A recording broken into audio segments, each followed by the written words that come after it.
Sa mga naghahanap po ng mautangan dyan online, so this channel is for you guys. Tamang-tama kayo ng pinasukan na YouTube channel kasi ngayon i-update ko kayo sa panibago na namang loan application na makikita mo na naman sa Google Play Store.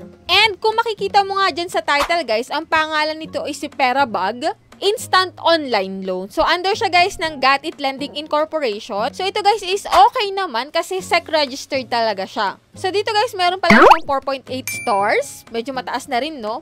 And 663 reviews as of nung na-install ko siya and na-download ko siya, no? Pero bago tayo magsimula guys sa loan application na Perabag, sa mga gustong sumali sa ating GCash giveaway, weekly po yung pamimigay natin nito, no? And tuwing Monday po, nag-a-announce tayo ng ating 5 lucky winners. Ang gagawin mo lang po is magsusubscribe ka sa aking YouTube channel, ilalike mo yung video na to, at mag-iiwan ka ng comment dyan sa comment section. So, ganun lang kadali yung ating mechanics, no guys. And advance announcement po para sa aking mga solid supporters dyan, mamimigay na po tayo ng cellphone giveaways. So, hindi na lang tayo basta pa GCash giveaway, kundi meron na rin tayong cellphone giveaway. So, soon yun guys, no? So, hindi pa ngayon yun. And balik na tayo dun sa topic natin na Perabag Instant Online Loan. So, bago to guys, at kung gusto mong malaman kung magkano yung pwedeng ipaloan sa'yo, so keep on watching. Alam mo bang makakautang ka na gamit ng iyong cellphone? Kung may GCash wallet ka, direkta nang papasok ang pera sa iyong GCash account. Ang kailangan mo lang ihanda para makautang ay ang isang valid ID. Ang maganda, pwede pa ang PhilHealth ID dito. Less than 5 minutes lang ang pag-apply sa loan apps na ito. Para umpisahan ang pag-apply, e-check lamang ang pinned comment sa video na ito para sa details at links. So, dito guys, paulit-ulit kong sasabihin sa inyo na hindi tayo agent or promoter ng mga loan application na to. Sa katunayan nga guys, sinusubukan ko tong mga loan application na to at ibinabahagi ko kung anong meron sa loan application na to.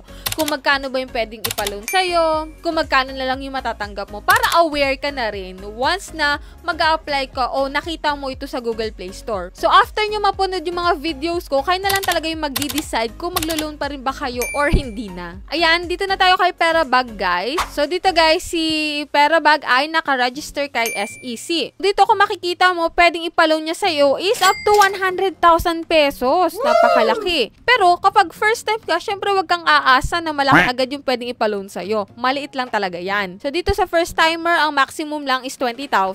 Yan, may mga all apply step are online. So, online lahat. So, may mga pifill upan ka dito. And, try na natin i-install itong si Perabag. Nga pala guys, si Perabag is dating si Pera Ubag. Sa mga familiar na dyan kay Pera Ubag, so ito po si Perabag na ngayon. Pero tingnan natin kung may pagbabago ba dito. Kasi bago na yung pangalan niya, malay mo bago na yung kanyang proseso dito. So yan nga guys, meron siyang privacy agreement. Accept. So continue mo lang yan. And 20,000 dito yung maximum na pwedeng ipaloan sa'yo. Click mo lang yung apply now. And yan, while using the app. And then dito, mag-register ka using your active mobile number kapag wala ka pa pong account. So login kapag meron na guys. And then dito nga guys, ito yung mga fill upan mo dito. Questionnaire, ilang katanungan lang naman to. Personal information, job information, emergency contact, upload photos, tied card. So yun yung sa ID, no? So yan guys, after mo ma-fill upan lahat ng yan. So dito nga pala sa ID type or available ID dito is itong sumusunod, no?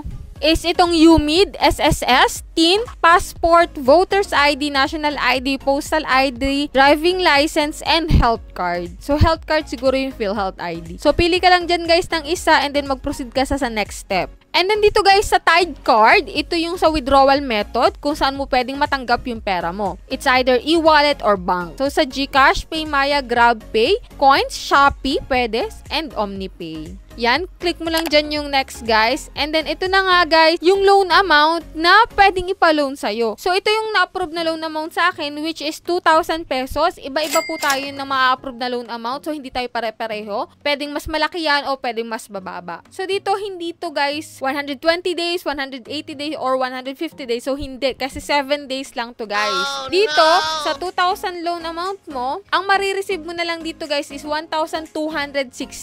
Hindi mo na siya buong makukuha. So, may binawas na dun siguro na service fee. Kasi hindi naman dito dinitalye kung saan napunta yung mga ibang loan amount. So, nakalagay dito guys is disbursal amount lang which is 1,260.